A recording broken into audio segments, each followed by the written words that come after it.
Not every billionaire story begins with hard work. Some begin with a handshake in the dark. Kinsley was once poor, kind, and full of hope, until the day he met an old friend who promised him the world. But no one knew that behind his riches was a secret too evil to tell, one that demanded his own blood. In a small dusty village where hope was as rare as rain, lived a man named Kinsley, a man whose heart was richer than his pocket could ever dream to be. His thatched roof house leaned to one side, his slippers were worn thin, yet he carried himself with a dignity that no amount of poverty could steal. Every morning before the first crow of the rooster, Kinsley would rise, stretch his weary back, and whisper a short prayer, not asking for wealth or fame, but for strength to make it through another day. He would then pick up his old farming hoe, kiss his wife Amara on the forehead, and step out into the misty dawn. Life had not been kind to him, but he never complained. He tilled other people's lands for a few coins, carried heavy loads in the market, and mended broken fences just to feed his family. Yet whenever a neighbor was in need, Kinsley was the first to knock on their door, not with money, but with a willing heart. When someone's child fell sick, he would rush to fetch herbs from the forest. When a widow's roof leaked, he would climb it himself, patching holes with palm leaves. Even in hunger, he gave. Even in lack, he shared. To the villagers, Kinsley was poor, but to those who knew him deeply, he was wealthy in kindness. His wife, Amara, loved him dearly. Though their pot was often empty, her faith in him never ran dry. Together they raised 2 sons, Obina and Somto, who inherited their father's humility. They played barefoot, fetched water from the stream, and dreamt of a better tomorrow. At night, under the pale glow of a kerosene lamp, Kinsley would gather his family and speak softly. "One day, my sons, we will not suffer like this. But promise me, when that day comes, never forget where you came from." Those words hung in the air like a prayer, fragile but powerful. Still, the days turned to weeks, and the weeks into years. The struggle seemed endless. Kinsley grew thinner, his tools weaker, yet his hope never wavered. He would often look beyond the hills and sigh, wondering if life had forgotten him. Then, one fateful afternoon, while resting beneath a mango tree after a long day's walk, he saw something that made his heart pound. A convoy of sleek cars driving slowly into the village, raising clouds of red dust. The people gathered, whispering and pointing. Among the tinted windows and city perfumes stepped out a face Kinsley hadn't seen in years. Desmond, his childhood friend, who had left the village long ago, now glowing in gold chains and expensive suits.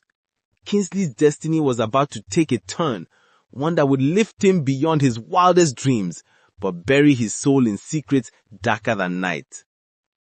The news of Desmond's return spread across the village like harmattan fire. Children ran barefoot after his convoy, shouting his name. The men gathered in front of the local shop, whispering about how city life had transformed him.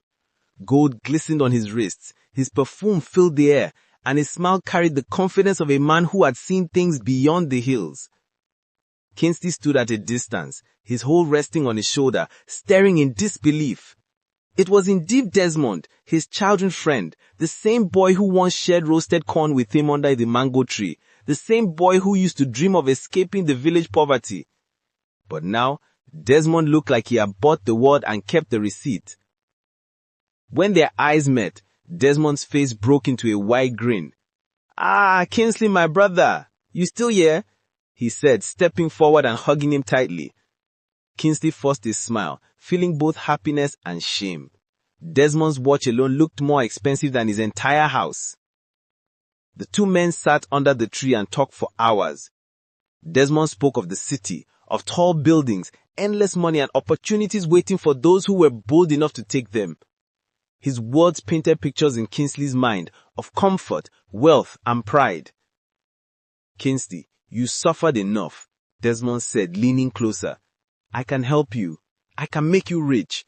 But you must be ready to leave this village behind. The city changes men, and only the brave survive there." Those words sank deep into Kinsley's soul like honey laced with poison. That evening, Kinsley returned home unusually quiet. His wife, Amara, noticed a change in his eyes. "What did he say to you?" she asked softly. "He wants to help me. He says I can be rich too." Amara froze. "Kinsley, don't let greed blind you. We've survived this long without wealth. Who knows where his money comes from?" But Kinsley brushed off her fears. "He's my friend. He just wants to help." Days later, Desmond visited again, this time in a black SUV with tinted windows. He handed Kinsley a crisp envelope filled with cash. "A little gift to prove I mean well. But if you truly want to change your life, meet me tomorrow night, alone." Amara cried and begged him not to go.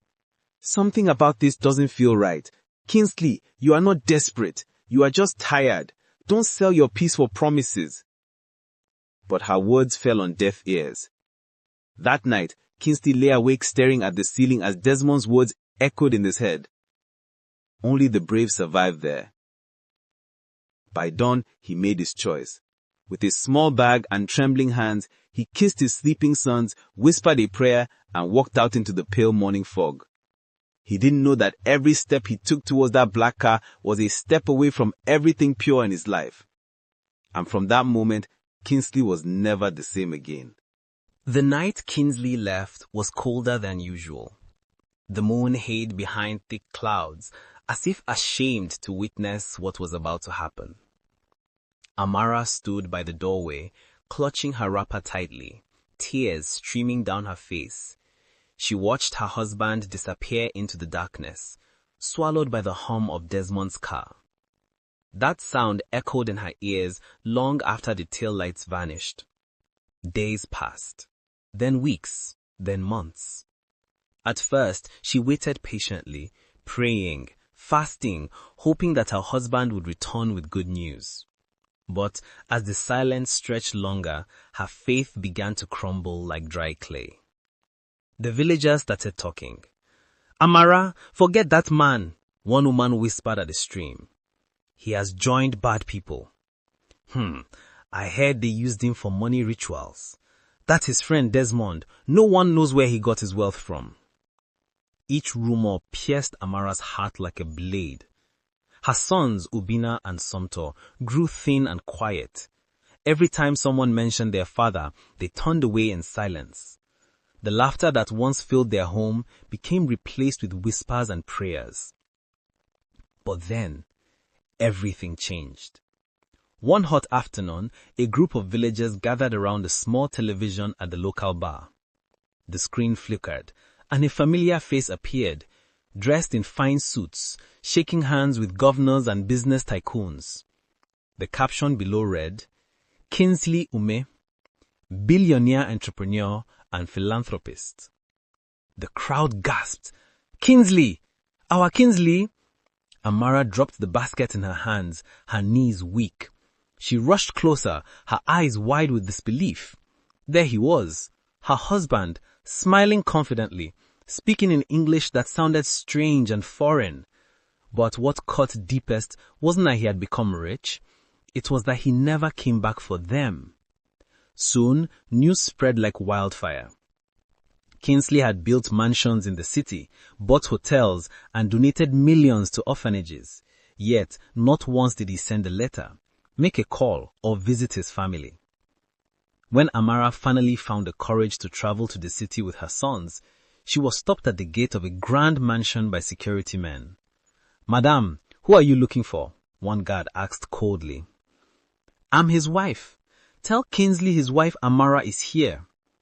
They exchanged glances, then one of them smirked. "Madam, Oga no get wife. Please leave before we call police." Her heart shattered. She tried to fight, to scream, but they pushed her away. As she fell to the ground, her eyes caught a glimpse of Kinsley through the tall glass, laughing, surrounded by strangers dressed in luxury. He didn't even look her way. That night, Amara sat by the roadside with her sons asleep beside her.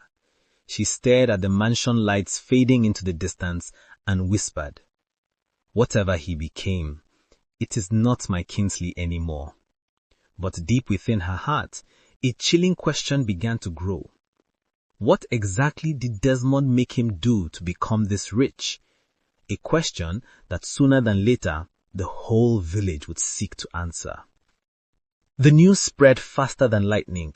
Kinsley is coming home. For the first time in years, the quiet village came alive with excitement. Drums echoed from every corner, dancers gathered at the main road, and villagers polished their best clothes to welcome the man who had risen from dust to diamonds. But not everyone celebrated.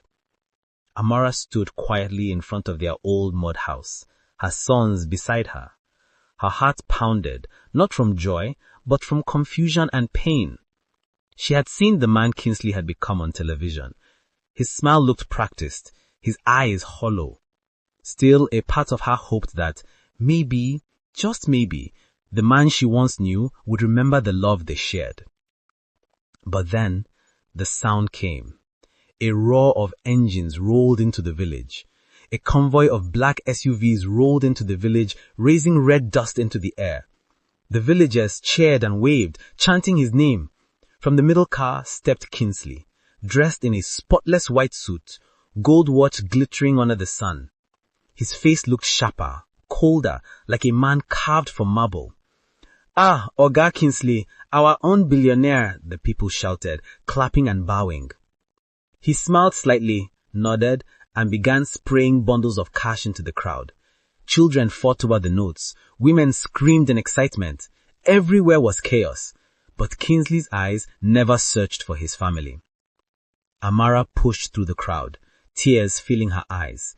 Her sons followed closely, their hearts racing.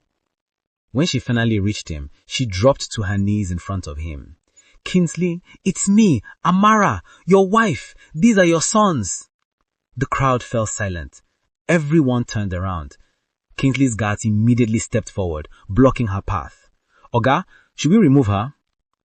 Kinsley's eyes flickered for a second. Emotion or guilt, no one could tell. Then his face hardened again. "I don't know this woman." "Kinsley!" she cried, reaching out. But he turned away, brushing invisible dust from his sleeve. "Please take her away," he muttered. The guards dragged her aside as she screamed his name. The villagers watched in stunned silence, some whispering, others shaking their heads. How could a man who once shared his last meal with a neighbor now deny his own flesh and blood? Later that evening, Kinsley hosted a grand feast at the village square. He donated money to rebuild the community hall, bought drinks for everyone, and even promised scholarships for strangers' children. Yet, his own sons watched from a distance, hungry and heartbroken. As the night deepened, thunder rolled across the sky. Amara sat under the mango tree, weeping silently. "This is not my husband," she whispered. "This is a man who traded his soul for silver." And though the village rejoiced, a few elders looked on with weary eyes. One of them, an old man named Papa Ikena, muttered softly, "When a man forgets his blood, something deeper than money owns his heart." No one knew it yet, but the darkness behind Kinsley's riches was about to reveal itself, one haunting piece at a time. After Kinsley's visit, the village was never the same again. For months, people could talk of nothing else but his return and his coldness. The same man who once shared his last meal with a neighbor now rode in convoys and refused to look his mother in the eye. At first, some defended him. Maybe success changed him. Villagers don't behave like city people anymore. But others whispered things far darker. "I heard his money is not clean," said Mama Nogozi one evening at a stream. "They say his friend Desmond took him to a shrine in the forest where they buried something under his feet. I heard they swore never to help his blood or his riches will vanish." The rumor spread like wildfire, finding their way into every corner of the village and into the ears of Kinsley's sons, Obina and Sumto. Now grown, the brothers had turned quiet and withdrawn. They avoided gatherings, not out of pride, but shame. Every whisper about their father felt like a dagger to their heart. Yet beneath the pain burned something stronger: curiosity. Obina, the elder, was thoughtful and calm, but Sumto, hot-blooded and bold, couldn't take it anymore. "I don't care what they say, Obina.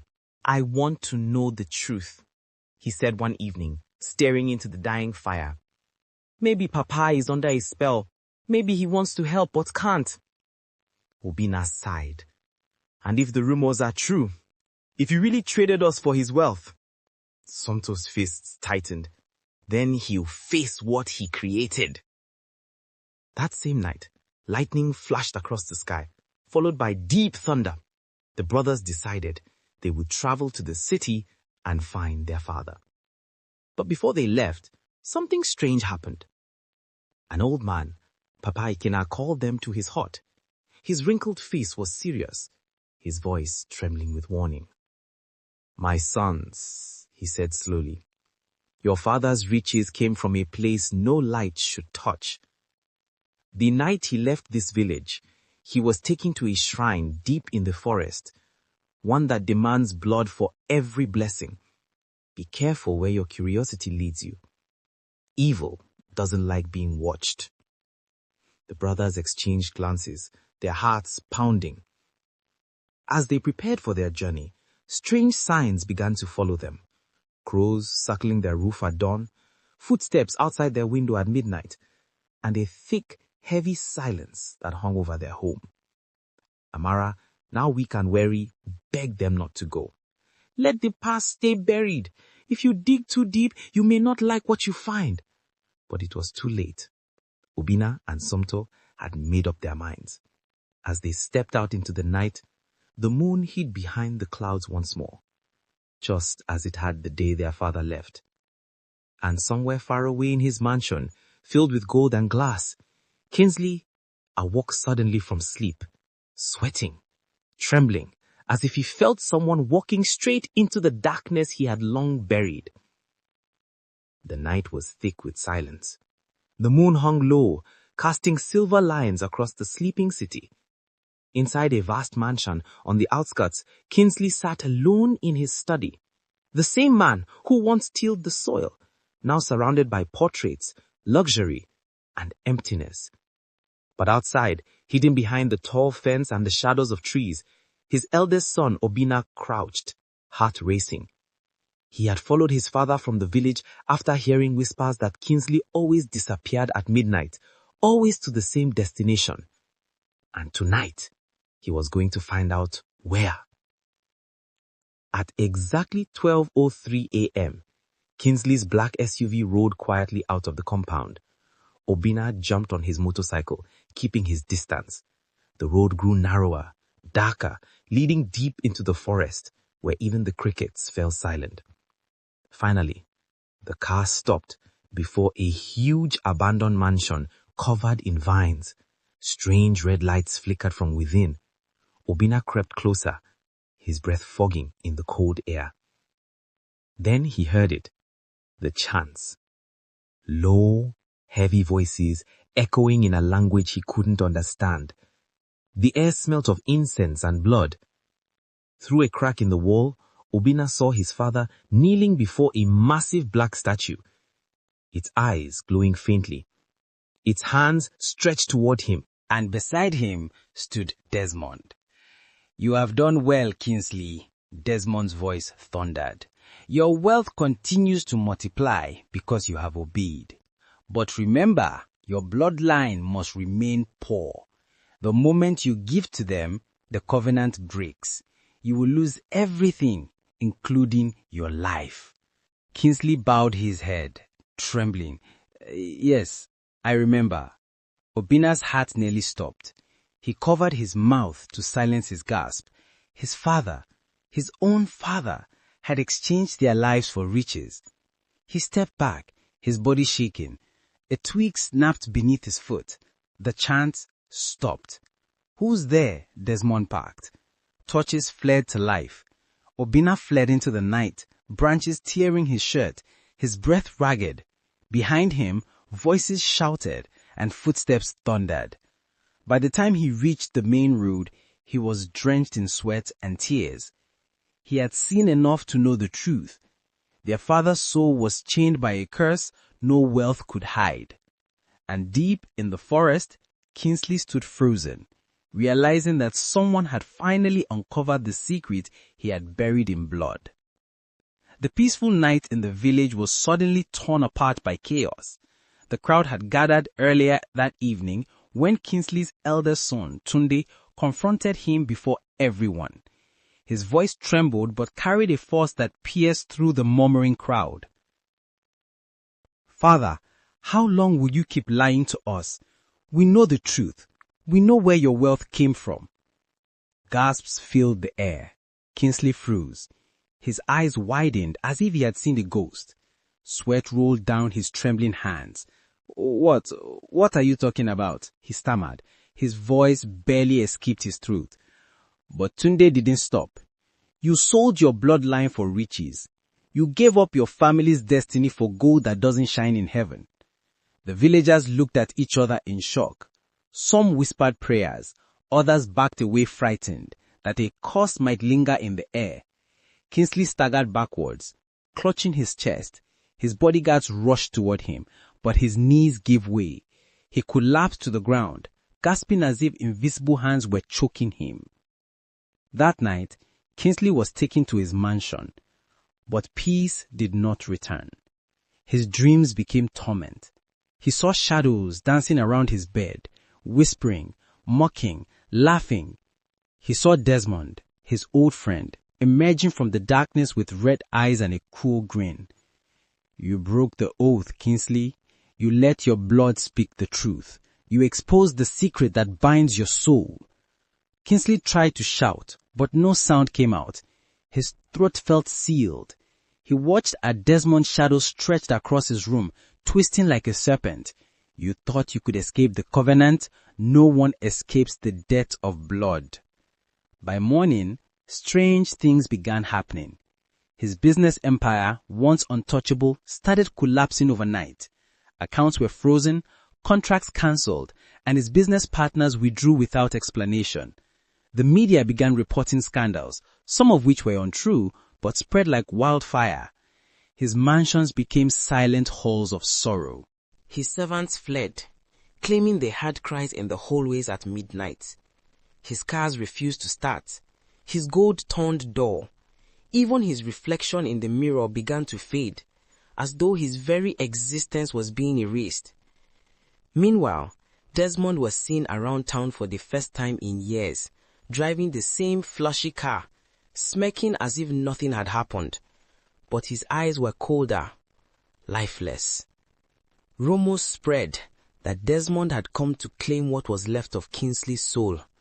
Kinsley's wife and children tried to reach him again, but he locked himself away, haunted by guilt and terror.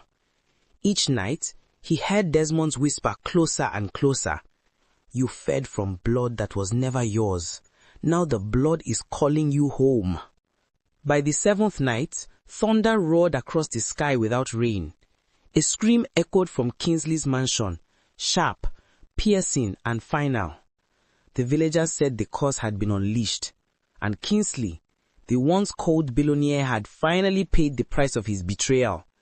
The mansion that once echoed with laughter and luxury now felt like a tomb. The air was heavy with sorrow, the lights dim, and the scent of incense lingered, not for celebration, but for repentance.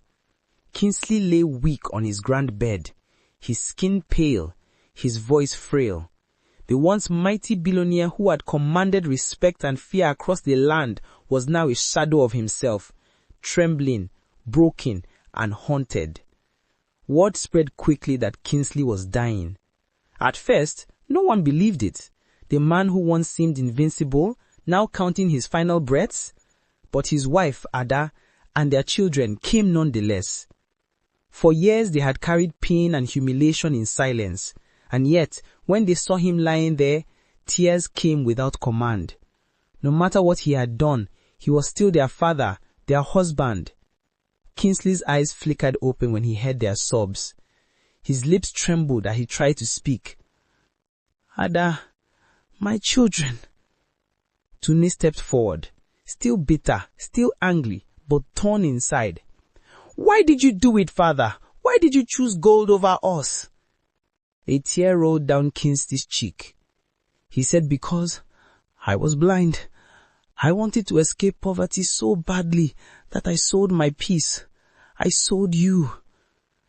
The room fell silent. Even the night seemed to pause. Ada covered her mouth, crying softly. You could have trusted God. We would have endured together. We didn't need mansions. Just you. Kinsley nodded slowly, his eyes heavy with regret. Desmond, he promised me everything, but I didn't know the price would be my soul. The oath. It demanded that I must never help my bloodline, or all the wealth would vanish. He coughed weakly, his voice cracking. I tried to break it, and that's why the curse came for me. He reached out his trembling hand and his sons knelt beside the bed. He whispered, Forgive me. Don't let greed blind you like it did me. True wealth, it's peace, not power, not gold. Twendi gripped his father's hand tightly, tears streaming down his face. He said, We forgive you, Father. Rest now. A faint smile appeared on Kinsley's lips. His breathing slowed, and with one final breath, he whispered, Don't chase wealth without peace. Then his hand went still. The thunder outside ceased. The mansion grew silent once again. Days later, the villagers gathered for his burial. Some came out of curiosity, others in pity, but everyone left with the same thought that Kinsley's story was a lesson written in tears. His sons, now wiser, rebuilt their lives with humble hearts, refusing shortcuts or deceit. And Ada, though widowed, found comfort knowing her husband's soul finally rested free from darkness. Not all riches are blessings. Some are prisons made of gold. When wealth costs your peace, it's no longer fortune, it's bondage.